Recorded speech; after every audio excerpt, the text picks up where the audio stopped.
Bismillah.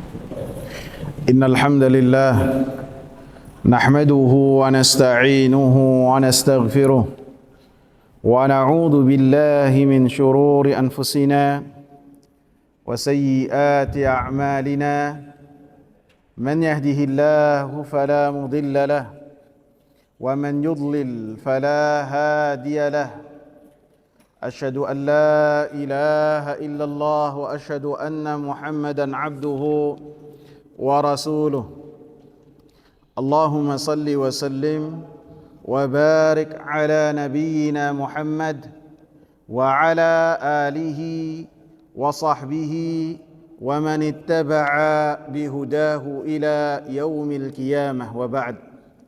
Hadirin jamaah sekalian yang saya muliakan, kita lanjutkan pembahasan kita dalam bab yang ke-15, hadis yang ketiga. Saya bacakan, wa fis sahih an Anasin, dan tercantum dalam kitab sahih Bukhari dan sahih Muslim, an Anas, dari Anas ibn Malik, beliau berkata, syujjan Nabi sallallahu alaihi wasallam yauma Uhud. Nabi sallallahu alaihi wasallam kepalanya terluka, wa kusirat raba'iyatuhu, dan gigi geraham Nabi sallallahu alaihi wasallam patah. Faqal, maka Nabi sallallahu alaihi wasallam mengatakan, kaifa yuflihu qaumun syajju nabiyahum, bagaimana beruntungnya satu kaum, bagaimana bisa beruntung satu kaum yang kaum tersebut melukai wajah Nabi mereka. Fanazalat, maka turunlah firman Allah subhanahu wa ta'ala, laisa laka minal amri syai'un, tidak ada untukmu dari perkara sedikit pun. Jamaah sekalian yang saya muliakan, hadis ini bersumber dari sahabat Anas ibn Malik. Anas ibn Malik, beliau adalah dari orang Ansar, dari kalangan Khadraj dan dari Bani Adi ibn Najjar. Jadi namanya beliau itu berhenti sampai ke Bani Abdin Najjar. Bani Abdin Najjar, mereka memiliki kekerabatan dengan Nabi sallallahu alaihi wasallam, bahwa Abdul Muttalib, kakeknya Nabi sallallahu alaihi wasallam, menikah, atau ibunya Abdul Muttalib itu adalah orang Bani Abdin Najjar.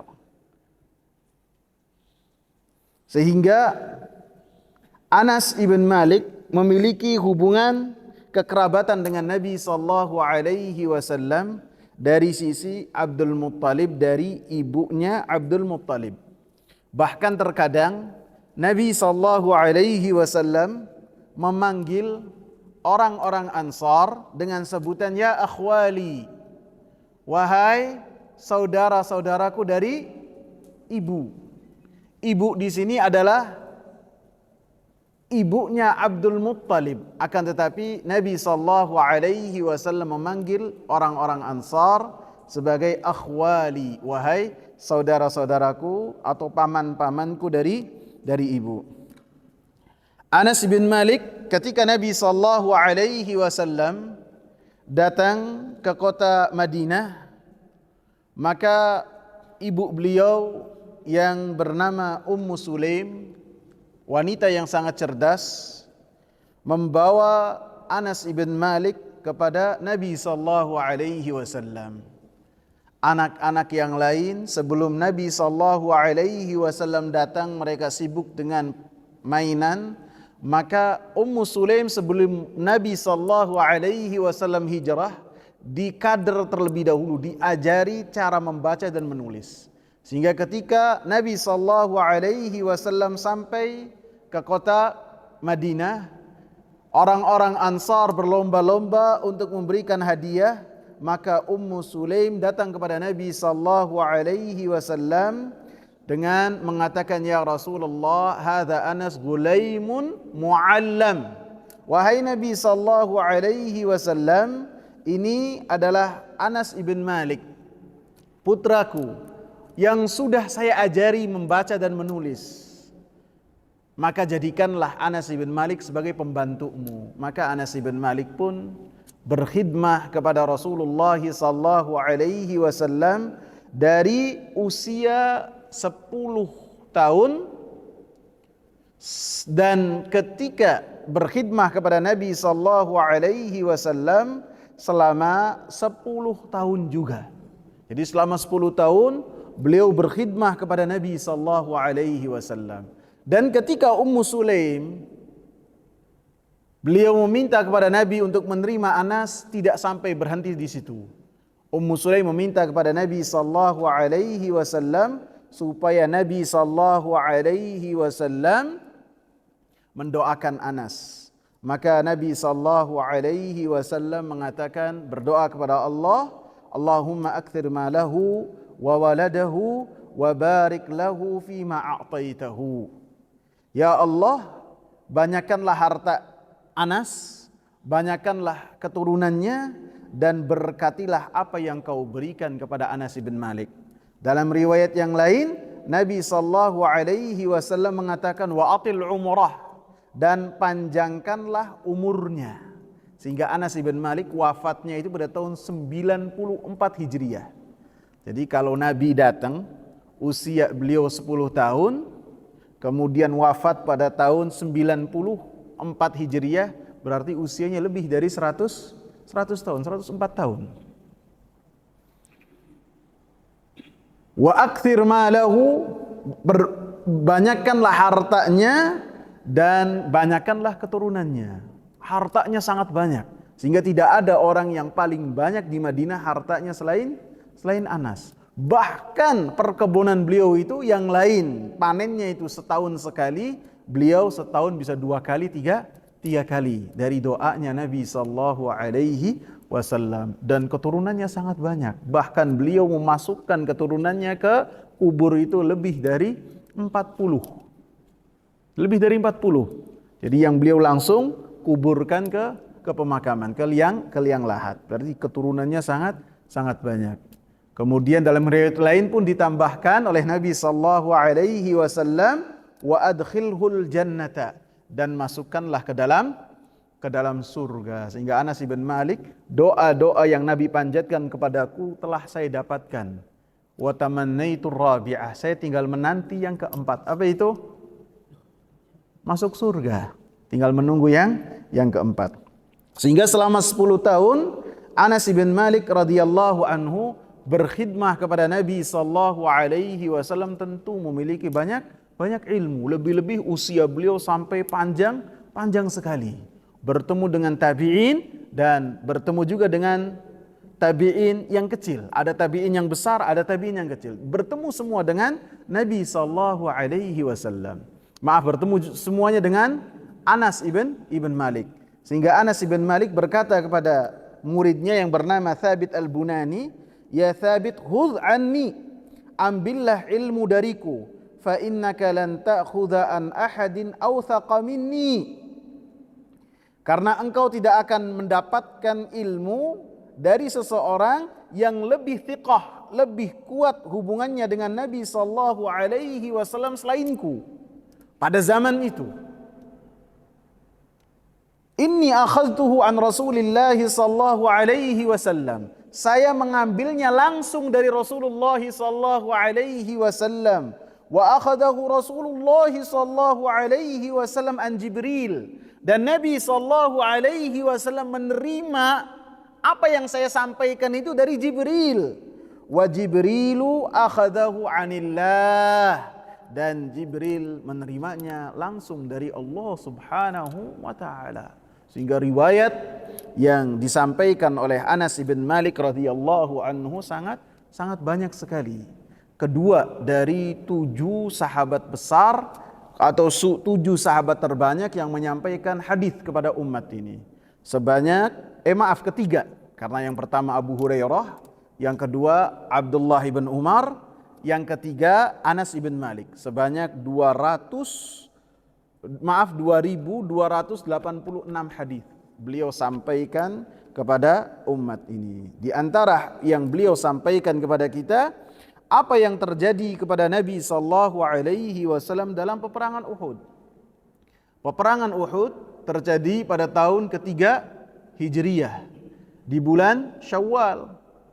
Pada saat itu orang-orang kafir Quraisy mereka merasakan getirnya kekalahan dalam peperangan Badar.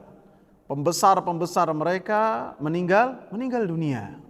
Maka mereka pun berupaya untuk membalas dendam sehingga membawa pasukan yang sangat besar, 3.000 pasukan. Bahkan mereka mendonasikan harta-harta mereka yang sangat banyak. Kemudian perempuan-perempuan pun ikut dalam peperangan tersebut.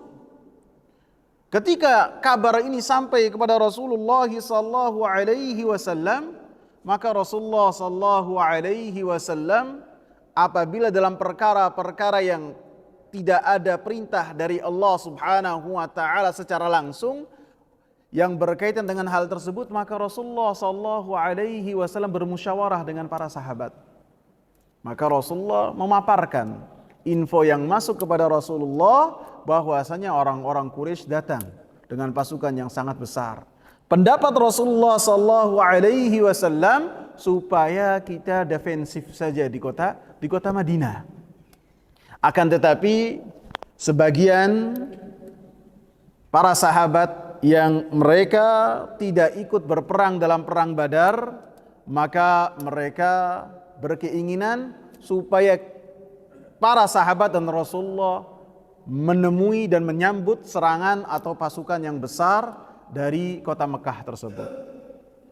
Kemudian Rasulullah sallallahu alaihi wasallam mendapati bahwasanya sebagian besar memilih pendapat supaya menghadapi orang-orang Quraisy di luar kota Madinah, maka Nabi sallallahu alaihi wasallam langsung mengenakan baju perang. Yang beliau kenakan baju besi yang untuk dada beliau lapisi 2. Biasanya beliau memakai 1, beliau pakai 2. Kemudian pengaman kepala yang dari besi juga beliau gunakan di kepala beliau. Kemudian setelah beliau menggunakan baju besi tersebut, sebagian sahabat-sahabat yang tadinya mereka memiliki pendapat supaya berperang keluar kota Madinah, mereka datang pada Nabi, wahai Nabi, kami menyesal dengan pendapat kami, kalau gitu kita bertahan saja di kota Madinah. Maka kata Nabi sallallahu alaihi wasallam, tidak layak bagi seorang nabi dalam satu peperangan setelah mengenakan senjatanya kemudian meletakkan kembali senjatanya. Maka Nabi sallallahu alaihi wasallam membawa 1.000 pasukan untuk menghadapi orang-orang kafir Quraisy. Maka sebelum sampai ke Uhud, 300 orang-orang munafikin mereka meninggalkan Nabi sallallahu alaihi wasallam dipimpin oleh Abdullah bin Ubay bin Salul. Maksudnya supaya apa tuh? Jadi 300 tadinya ikut dalam peperangan menuju Uhud. Tapi sebelum sampai Uhud mereka putar balik meninggalkan Nabi sallallahu alaihi wasallam.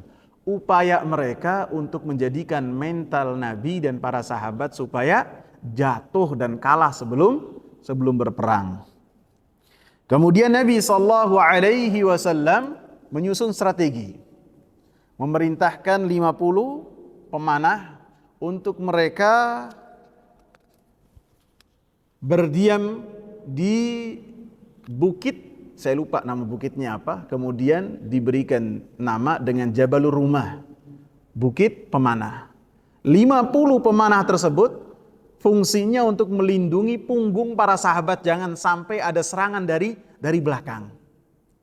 Karena Dikhawatirkan apabila tidak ada perlindungan dari belakang, pasukan orang-orang kafir Quraisy akan mengitari gunung, kemudian akan menghantam Nabi dan para sahabat dari belakang. Sehingga Nabi SAW memberikan perintah kepada pemanah-pemanah tersebut. Jangan kalian meninggalkan posisi-posisi kalian. Apapun yang terjadi kepada kami, baik kami telah menang ataupun burung-burung pemakai bangkai telah datang dan mematuk jenazah-jenazah kami, jangan kalian turun dari pos-pos kalian. Ini perintah dari Nabi SAW kepada seluruh pemanah. Maka terjadilah peperangan di antara orang-orang kafir dan orang-orang musyrikin. Pada saat itu di awal peperangan, sahabat yang mulia Hamzah bin Abdul Muttalib langsung wafat, langsung syahid karena dibunuh oleh Wahsy yang dia itu menargetkan hanya Hamzah saja. Setelah Hamzah beliau pergi. Kemudian peperangan tersebut menjadikan orang-orang musyrikin kocar-kacir, tidak mampu untuk menghadapi serangan-serangan dari kaum muslimin. Kemudian pemanah-pemanah mereka silau dengan apa yang mereka lihat dalam peperangan tersebut. Mereka mendapati bahwasannya harta rampasan perang sangat banyak. Kemudian sebagian yang lain mengatakan di antara mereka, mari kita bantu sahabat-sahabat kita untuk mengumpulkan harta rampasan perang. Maka kata pemimpin pasukan pemanah yang bernama Abdullah bin Jubair mengingatkan, ingat apa yang dikatakan oleh Rasulullah SAW. Ingat apa yang dikatakan oleh Rasul. Akan tapi sebagian para sahabat silau dengan dunia, lebih dari 40 meninggalkan pos mereka dan mengumpulkan harta rampasan perang. Maka pada saat itu Khalid bin Walid, sahabat yang mulia, yang pada saat itu masih dalam kekufurannya, menjadi panglima perang untuk pasukan berkuda, karena panglima secara umum pada saat itu dipegang oleh Abu Sufyan ibn Harb. Ketika melihat celah yang ditinggalkan oleh sebagian pemanah, maka Khalid bin Walid dengan pasukannya itu mengitari bukit persis seperti apa yang ditakutkan oleh Nabi SAW. Sehingga pada saat itu sebagian sahabat terkaget-kaget ketika menghadapi serangan dari belakang. Di depan ada serangan, di belakang ada serangan. Sehingga pada saat itu sebagian sahabat kaget, lari kocar-kacir. Sebagian lagi lari ke gunung Uhud. Sebagian lagi mereka melindungi Nabi SAW yang pada saat itu menjadi target utama dalam serangan orang-orang musyrikin. Sehingga gigi beliau patah. Kemudian pengaman kepala beliau untuk kepalanya, besinya masuk ke pipi. Kemudian pada saat itu beliau pun terperosok dalam satu lubang. Dan para sahabat sebagian lagi berlomba-lomba untuk melindungi Nabi SAW. Antum bayangkan satu pelanggaran yang dilakukan oleh sebagian sahabat, yang di dalamnya ada Rasulullah SAW, kemenangan yang sudah ada di genggaman tangan berubah menjadi kekalahan yang sangat getir, bahkan membahayakan diri Nabi SAW. Bahkan pada saat itu syaitan, iblis berteriak bahwasanya Muhammad ibn Abdullah telah dibunuh. Sehingga sebagian sahabat ketika mendengar isu itu langsung melemparkan pedangnya. Dia mengatakan, buat apa saya berperang? Nabi SAW telah wafat. Padahal hal ini belum tentu kebenarannya, dan semua ini Allah Subhanahu wa taala abadikan dalam surat Ali Imran.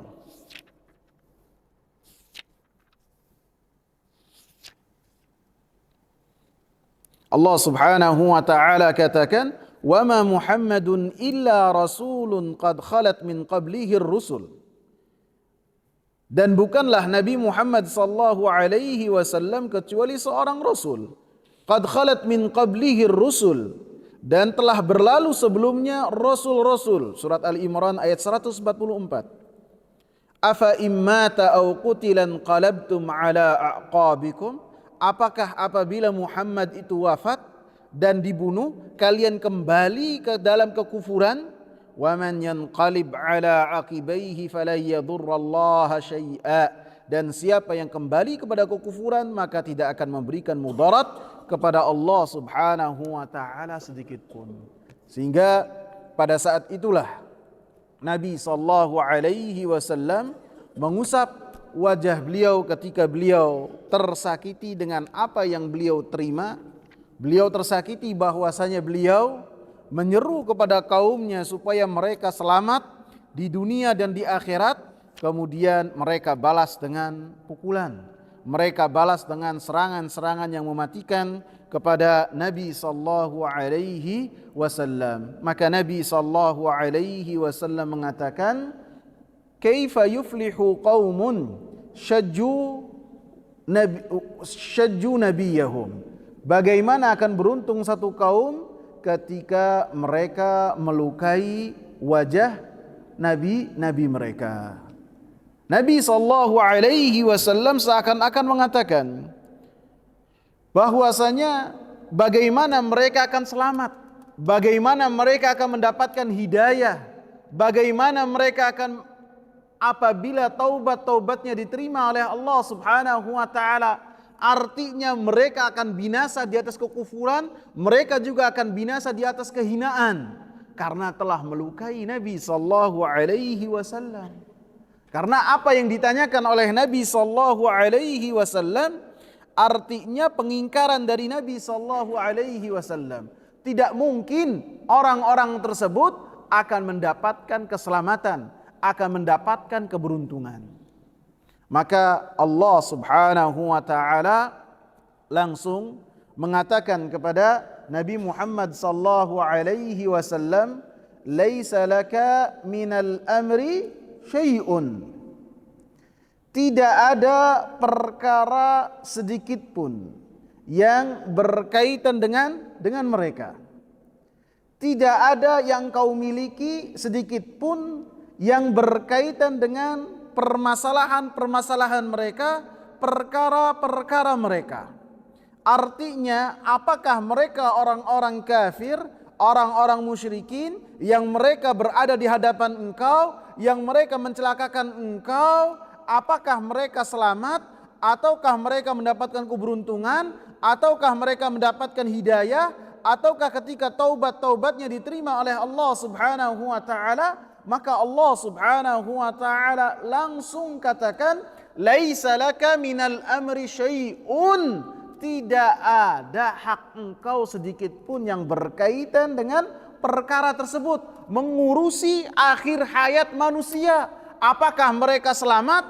Apakah mereka binasa? Allahu Akbar.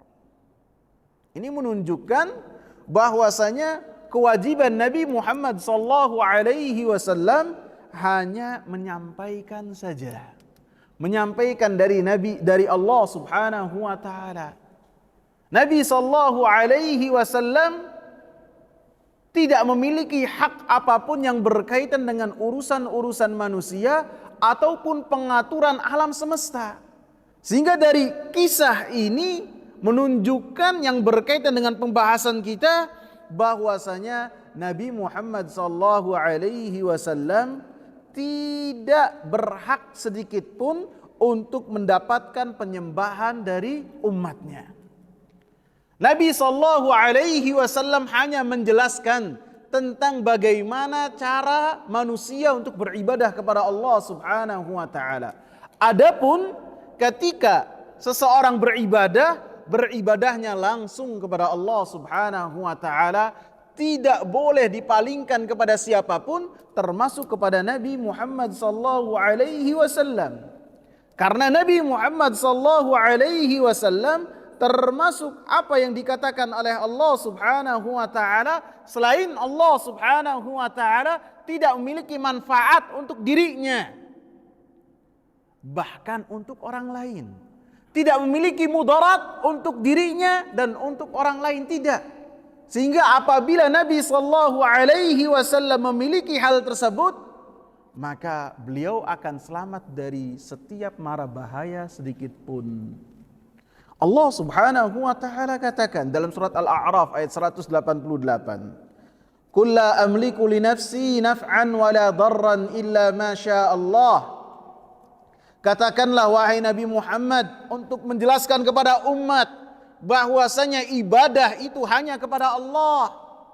Nabi sallallahu alaihi wasallam tidak boleh mendapatkan pengagungan seperti pengagungannya Allah Subhanahu wa taala. Tidak boleh seseorang ketika bersumpahnya atas nama Nabi, tidak boleh. Karena bersumpah adalah ibadah. Rasul yang telah mengatakan man kana halifan falyahlif billah aw liyasmut. Siapa yang bersumpah hendaklah dia bersumpah atas nama Allah atau diam. Tidak boleh seseorang bersumpah atas nama Allah kemudian atas nama Nabi. Bersumpah seakan-akan ketika dengan nama Allah kurang kuat. Terus ditambahkan dengan bersumpah dengan atas nama Nabi, maka ini adalah termasuk memalingkan ibadah kepada selain Allah Subhanahu wa taala. Tidak boleh berdoa kepada Nabi Muhammad sallallahu alaihi wasallam, tidak boleh.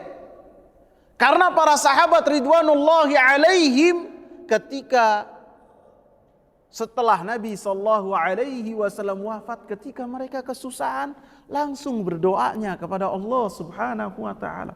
Nabi yang menegaskan, "Qul la amliku li nafsi naf'an wa la darran illa ma syaa Allah." Katakanlah sesungguhnya saya tidak memiliki untuk diriku, untuk diri Nabi, manfaat ataupun mudarat. Lebih-lebih manfaat yang berkaitan masuk surga, mudarat yang berkaitan masuk neraka. Tidak ada Nabi sallallahu alaihi wasallam memiliki hak tersebut. Tidak ada. Semuanya hak milik Allah Subhanahu wa taala. Hatta yang berkaitan dengan syafaat, maka itu semuanya milik Allah Subhanahu wa taala. Tidak boleh seseorang memintanya kepada Nabi, minta kepada Allah Subhanahu wa taala. Walau kuntu a'lamul ghaiba lastakthartu minal khairi wa ma massaniya su'. Apabila saya mengetahui perkara-perkara gaib. Ini Nabi Muhammad Khalilullah. Apabila kata Allah, katakanlah apabila saya mengetahui perkara-perkara yang gaib, lastakthartu minal khair, pastinya saya akan lebih banyak lagi melakukan kebaikan. Yang gaib, yang perkara gaib yang Nabi sallallahu alaihi wasallam ketahui hanyalah perkara-perkara yang Allah Subhanahu wa taala kabarkan kepada Nabi Muhammad sallallahu alaihi wasallam. Selain itu, Nabi sallallahu alaihi wasallam tidaklah mengetahui suatu perkara kecuali apabila diberi kabar. Ketika sahabat Amr bin As menjadi pemimpin peperangan, kalau nggak salah Dzatus Salasil. Kemudian ketika Amr bin As ini menjadi imam subuh, bangun pagi dalam keadaan janabah. Beliau dapati bahwasanya dinginnya di pagi hari tersebut sangat luar biasa. Maka beliau tayamum. Kemudian sholat menjadi imam untuk para sahabat yang lainnya. Ketika pulang ke kota Madinah, para sahabat memberikan kabar kepada Nabi sallallahu alaihi wasallam apa yang terjadi. Tidak Nabi sallallahu alaihi wasallam ujug-ujug tahu, tidak. Nabi diberi kabar oleh para sahabat, baru Nabi sallallahu alaihi wasallam menanyakan kepada Amr bin As. Dan banyak kisah-kisah yang tidak dilihat oleh Nabi sallallahu alaihi wasallam. Nabi tidak mengetahuinya dan hanya mengetahuinya apabila Allah Subhanahu wa taala mengabarkan hal tersebut. Wa ma massaniya su, dan apabila saya mengetahui perkara yang gaib, pasti saya tidak akan terkena kesusahan. Pasti saya tidak terkena mara bahaya. Akan tetapi Nabi dalam peperangan Uhud mendapatkan kesusahan, menunjukkan bahwasanya Nabi Muhammad tidak layak untuk mendapatkan ibadah-ibadah kita. Bahkan prioritas dakwah Nabi sallallahu alaihi wasallam selama beliau berdakwah menjadi seorang rasul dan menjadi nabi, supaya kita mengesahkan ibadah kita kepada Allah Subhanahu wa taala. Beliau ketika naik kuda, walaupun beliau itu adalah seorang yang ahli penunggang kuda, bahkan beliau disebutkan kalau terkadang naik kuda tanpa pelana, menunjukkan beliau adalah seorang ahli dalam berkuda. Pernah beliau terjatuh dari kudanya, sehingga beliau tidak bisa sholat berjamaah selama satu bulan. Kakinya bengkak, tidak bisa sholat berjamaah. Qul innama ana basyarun mithlukum. Katakanlah wahai Nabi Muhammad, sesungguhnya saya adalah manusia seperti kalian. Kalian sakit, Nabi sakit. Tidak memiliki hak sedikit pun yang berkaitan dengan peribadatan manusia. Ibadah manusia hanya diberikan kepada Allah Subhanahu wa taala yang telah menciptakan kita semua. Keistimewaan Nabi di atas kita, yuha ilayya, beliau mendapatkan wahyu dari Allah Subhanahu wa taala, sehingga dengan wahyu tersebut kita mengetahui cara beribadah yang benar. Dengan wahyu tersebut kita mengetahui cara masuk surga. Dengan wahyu tersebut kita mengetahui cara menjauh dari api neraka. Kemudian di dalam hadis ini disebutkan bahwasanya kita harus berhati-hati di dalam kita bertutur kata. Artinya dalam kita mengomentari sesuatu yang ada di hadapan kita, maka kita harus hati-hati. Jangan sampai kita mengucapkan ucapan-ucapan yang berkaitan dengan keselamatan seseorang, kemudian kita memberanikan diri untuk menghukumi seseorang. Misalnya seseorang dalam maksiat, jauh dari masjid, kemudian kita komentari, nah yang model-model kayak gini biasanya jadi bahan bakar api neraka kelak. Nah ini bahaya ikhwan, bahaya. Tidak boleh kita mengatakan hal tersebut. Nabi SAW yang beliau memiliki kedudukan yang sangat tinggi di sisi Allah Subhanahu wa taala, dengan penderitaan Nabi SAW yang sangat besar dalam peperangan Uhud, berdarah-darah Nabi Muhammad SAW, kemudian Nabi SAW menimpalinya dengan mengatakan, kaifa yuflihu qaumun, bagaimana mereka akan selamat? Padahal Nabi SAW dalam keadaan berdarah-darah.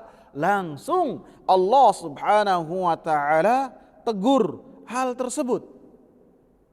Laisa laka minal amri syai'un. Tidak ada urusannya engkau dengan mereka. Kewajiban engkau hanyalah menyampaikan apa yang Allah Subhanahu wa taala bebankan kepada engkau. Maka apabila Nabi SAW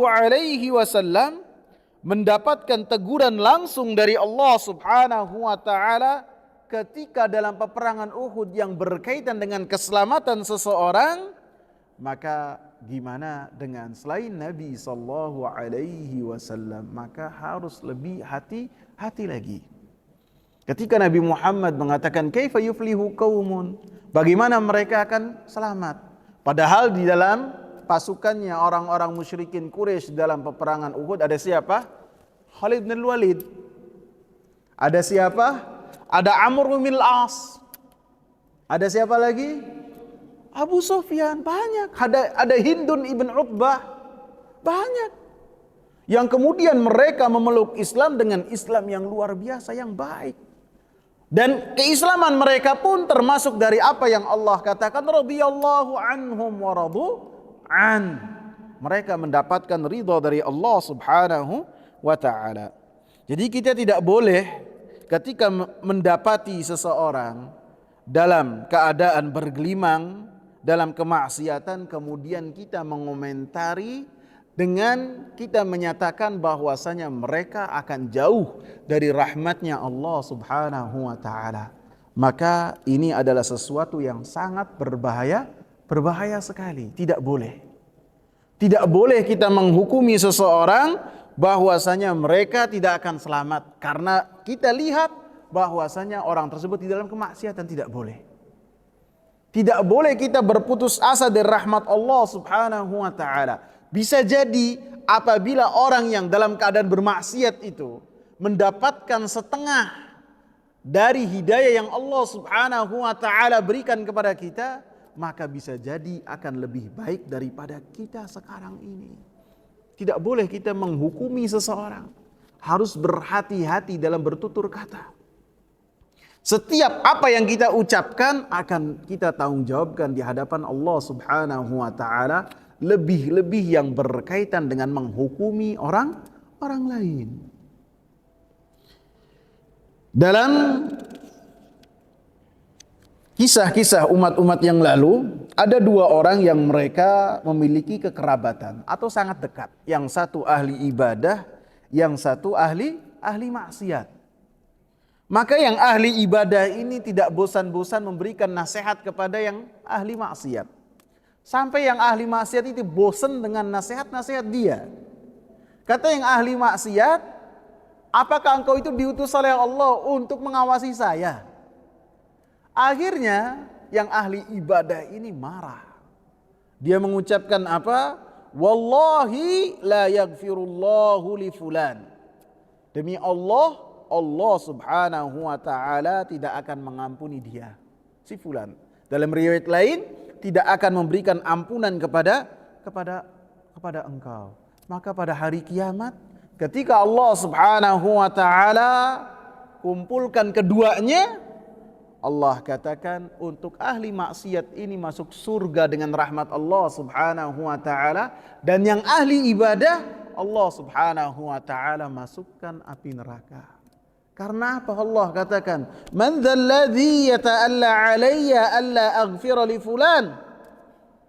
Siapa yang berani-berani bersumpah menghukumi seseorang bahwasanya si fulan tidak akan mendapatkan rahmat dari Allah dan tidak akan mendapatkan ampunan dari Allah. Allah marah. Karena rahmat Allah maha luas. Taubat Allah Subhanahu wa taala sangat besar. Ketika ada orang-orang yang berupaya untuk mengkerdilkan rahmat Allah, ampunan Allah, maka menjadikan manusia berputus asa dan Allah Subhanahu wa taala marah terhadap hal tersebut. Allah jadikan yang ahli ibadah masuk ke dalam api neraka, dan yang ahli maksiat Allah Subhanahu wa taala ampuni. Dan di dalam kisah ini juga ditunjukkan bahwasanya kita harus mengambil pelajaran untuk bahwasanya rahmat Allah Subhanahu wa taala luas dari setiap manusia dalam keadaan apapun juga.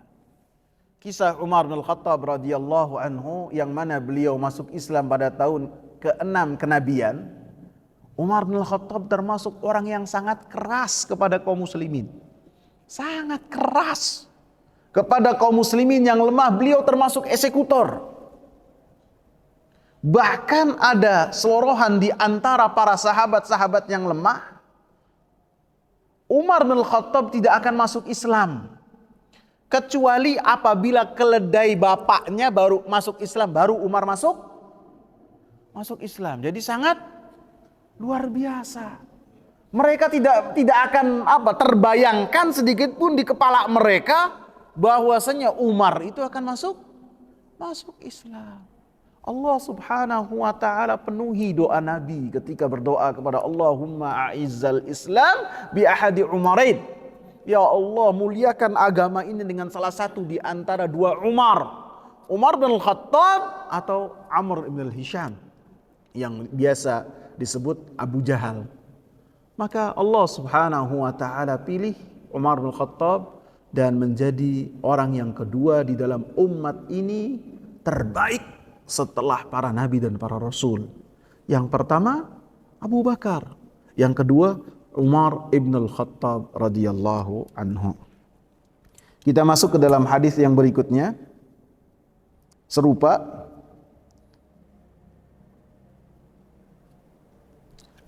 An Ibni Umar, dari Abdullah ibn Umar.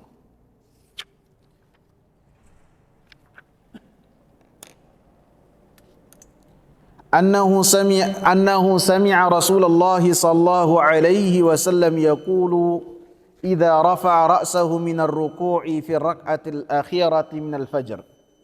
Bahwasanya Nabi sallallahu alaihi wasallam, bahwasanya Abdullah bin Umar mendengar Rasulullah sallallahu alaihi wasallam apabila dalam i'tidal, setelah beliau bangkit dari rukuknya di rakaat yang kedua dalam salat fajar, Nabi sallallahu alaihi wasallam kunut dengan kunut nazilah. Allahumma al'an fulanan wa fulanan. Ya Allah, laknatlah fulan, fulan dan fulan. Ba'dama yaqul, setelah Nabi sallallahu alaihi wasallam mengucapkan sami Allahu liman hamida rabbana walakal hamd. Fa anzalallah, maka Allah Subhanahu wa taala turunkan, laisa laka minal amri syai'un, tidak ada perkara sedikit pun yang berkaitan dengan mereka. Dalam riwayat yang lain disebutkan siapa si fulan-fulan itu. Dalam riwayat Al-Imam Bukhari, yad'u ala Safwan ibn Umayyah. Nabi sallallahu alaihi wasallam mengutuk kepada Safwan ibn Umayyah, wa Suhail ibn Amr, Haris ibn Hisham. Maka Allah Subhanahu wa taala turunkan, laisa laka minal amri syai'un. Dan bisa jadi dalam satu ayat itu sebab turunnya lebih dari satu kejadian, sehingga Allah Subhanahu wa taala menurunkan ayat yang sama dalam kejadian yang berbeda. Dan ketiga orang yang Nabi sallallahu alaihi wasallam doakan kejelekan kepadanya, maka setelah ditegur oleh Allah Subhanahu wa taala bahwasanya hal tersebut bukanlah dari perkara Nabi sallallahu alaihi wasallam, ketiga-tiganya masuk Islam. Safwan ibn Umayyah masuk Islam pada pembebasan kota Mekah setelah Nabi pulang dari Hunain. Suhail ibn Amr masuk Islam. Wal Haris ibn Hisham masuk Islam. Dan Islam mereka semuanya baik, menunjukkan bahwasanya hati-hati manusia ada di tangan Allah Subhanahu wa taala. Hati-hati manusia semuanya adalah urusan Allah Subhanahu wa taala. Bisa jadi seseorang sebelumnya memiliki permusuhan yang sangat besar terhadap agama ini, permusuhan yang sangat luar biasa terhadap dakwah ini. Bisa jadi. Akan tapi dengan berlalunya waktu, Allah Subhanahu wa taala jadikan hati dia lembut dan kemudian termasuk dari penyokong agama ini, termasuk dari penyokong dakwah yang mulia ini, sebagaimana yang terjadi terhadap tiga sahabat ini. Sehingga apabila dipenuhi doanya Nabi sallallahu alaihi wasallam seperti yang diperkirakan oleh Nabi sallallahu alaihi wasallam, pastinya mereka akan jauh dari rahmat Allah dan mereka akan mati di atas kekufuran. Jadi tidak ada yang tahu siapa yang masuk Islam, siapakah yang tidak, kecuali Allah Subhanahu wa taala. Adapun para rasul, maka tugas mereka adalah menjadi penyampai ilmu, penyampai wahyu dari Allah. Apabila para rasul saja demikian, lebih-lebih para dai, lebih-lebih para ulama, mereka hanya menyampaikan saja. Yang penting ada jadwal, kemudian duduk menyampaikan. Mau itu yang datang satu, mau yang datang dua, mau yang datang tiga, itu semuanya urusannya Allah Subhanahu wa taala. Yang penting seseorang ketika menyampaikan mempersiapkan diri. Dan ketika menyampaikan bukan dongeng, akan tapi apa? Al-Quran, sunnah Nabi sallallahu alaihi wasallam sesuai dengan pemahaman para sahabat. Sehingga oleh orang yang datang dan dai tersebut ketika balik dari majlis tersebut makin bertakwa kepada Allah Subhanahu wa taala. Apabila para nabi saja ketika berdakwah pengikutnya ada 1, ada 3, ada 4, bahkan ada nabi yang datang kepada Allah Subhanahu wa taala tanpa ada pengikut satupun, maka ketika seseorang menyampaikan ilmu dan ada di hadapannya orang-orang yang mendengarkan dan itu semua atas izin Allah, maka harus bersyukur kepada Allah Subhanahu wa taala. Kemudian perawi kita adalah Abdullah ibn Umar. Abdullah ibn Umar tentu anaknya Umar ibn al-Khattab. Kunyah beliau adalah Abu Abdurrahman, dan banyak dari sahabat-sahabat Nabi sallallahu alaihi wasallam yang mereka itu memiliki kunyah dengan kunyah Abu Abdurrahman. Dan ibu beliau adalah Zainab ibn Maz'un. Beliau bersama dengan Hafsah, istrinya Nabi sallallahu alaihi wasallam, adalah satu ibu. Abdullah ibn Umar radhiyallahu anhu ini dari Bani Adi. Jadi orang Quraisy itu pecahannya banyak sekali. Ada Taimi, ada Hashimi seperti Nabi, ada lagi Makhzumi.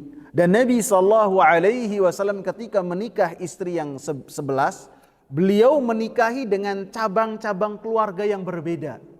Tidak dengan satu saja, tidak. Dalam rangka supaya apa? Karena orang-orang Arab mereka sangat mengagungkan ikatan kekeluargaan. Maaf, ikatan pernikahan. Ikatan perbesanan itu dianggap sebagai sesuatu yang sakral sekali. Sehingga dengan upaya Nabi sallallahu alaihi wasallam menikahi perempuan-perempuan dari banyak keluarga, bukan hanya dari satu keluarga, menjadikan orang-orang Quraisy yang tadinya benci luar biasa hanya sampai titik benci saja. Bahkan Abu Sufyan setelah anaknya diambil istri oleh Nabi sallallahu alaihi wasallam, yang tadinya keras kepada Nabi sallallahu alaihi wasallam berubah menjadi lembut walaupun masih di atas kekufuran. Karena orang-orang Arab menganggap hubungan perbesanan, periparan adalah sesuatu yang sangat sakral sekali. Nah, sahabat yang mulia ini adalah dari Bani Adi, dan beliau dilahirkan 2 tahun setelah Nabi sallallahu alaihi wasallam diutus oleh Allah Subhanahu wa taala. Beliau memeluk Islam bersama dengan ayahnya pada tahun ke-6 kenabian. Pada saat itu usia Abdullah ibn Umar usianya 4 tahun, dan beliau adalah sahabat yang menghabiskan usianya dalam mengajarkan ilmu. Sebagaimana beliau banyak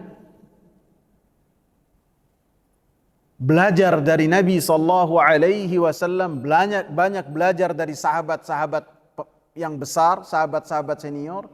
Setelahnya beliau menghabiskan ilmunya, menghabiskan hidupnya dengan mengajarkan ilmu dan kebaikan. Sehingga Malik ibn Anas, salah seorang imam di kota Madinah, mengatakan Abdullah ibn Umar mengajarkan dan menjadi seorang mufti selama 60 tahun.